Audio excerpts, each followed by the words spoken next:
গতকালকে তো আপনার প্রাইম মিনিস্টার আপনাদের উদ্দেশ্যে একটা বক্তব্য দিয়েছেন, শুনেছেন সেটি? আমাদের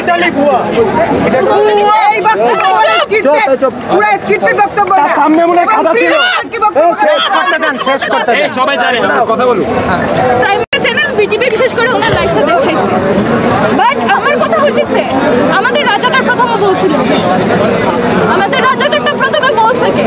রাজাকার বলা তো শুরুই হয়েছে মুক্তিযোদ্ধার নাতিপুতিরা।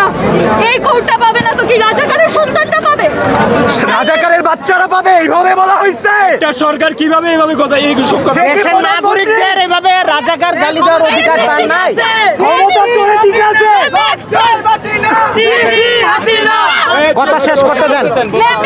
ভাই আপনি একটু আমাকে এক্সপ্লেইন করতে দেন। উনার বক্তৃতায় কালকে কোনো সরি বলা হয় না স্টুডেন্টকে। উনি বলছেন যে সন্ত্রাসীরা মারছে স্টুডেন্টকে, ঢাকা বিশ্ববিদ্যালয়ে ঢুকা মারছে, জাহাঙ্গীরনগর বিশ্ববিদ্যালয়ে ঢুকা মারছে। ওই সন্ত্রাসীদের জব দিছে কেডা? ওই সন্ত্রাসীদের জব দিছে কে?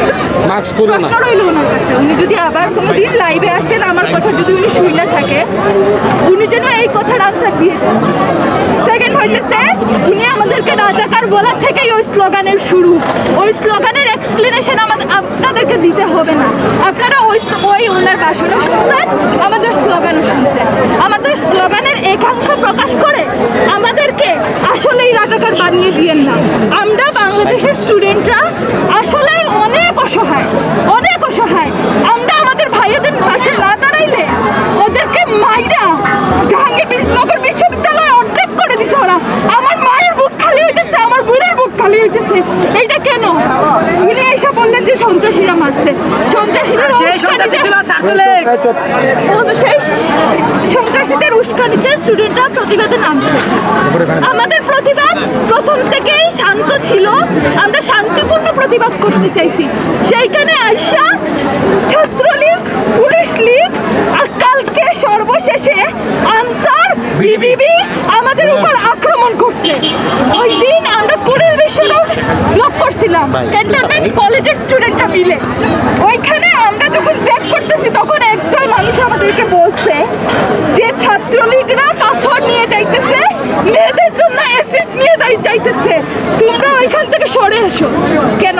যেই দেশে আমার বাক স্বাধীনতা নাই সেই দেশকে কেমনে স্বাধীন বলেন? সেই দেশের স্টুডেন্টকে আপনি কেমনে বলেন ওরা অপরাধী? সেই দেশের স্টুডেন্টকে আপনি কেমনে বলেন রাজাকারের বাচ্চা? আমাদের মুক্তিযুদ্ধের সময় যদি ইতিহাস জানা না থাকে, ইতিহাস জানা হে দেয়। 1971 সালের মুক্তিযুদ্ধে বাংলাদেশের সর্বস্তরের জনগণ অংশগ্রহণ করছে। কোনো মা খাবার দিয়ে, কোনো বোন সেটা পৌঁছে দিয়ে, কোনো বোন সেটা মুক্তিযোদ্ধাদের কাছে অস্ত্র দিয়ে। আমরা বিভিন্ন গল্পে পড়ছি, বিভিন্ন জীবনীতে পড়ছি। তাইলে আপনি কেমনে বলেন বাংলাদেশের বাকি সব মানুষ রাজাকার? বাংলাদেশের প্রতিটা মানুষ যুদ্ধ করছে, তাইলে আমরা হইলাম না মুক্তিযুদ্ধের বাচ্চা কাচ্চা?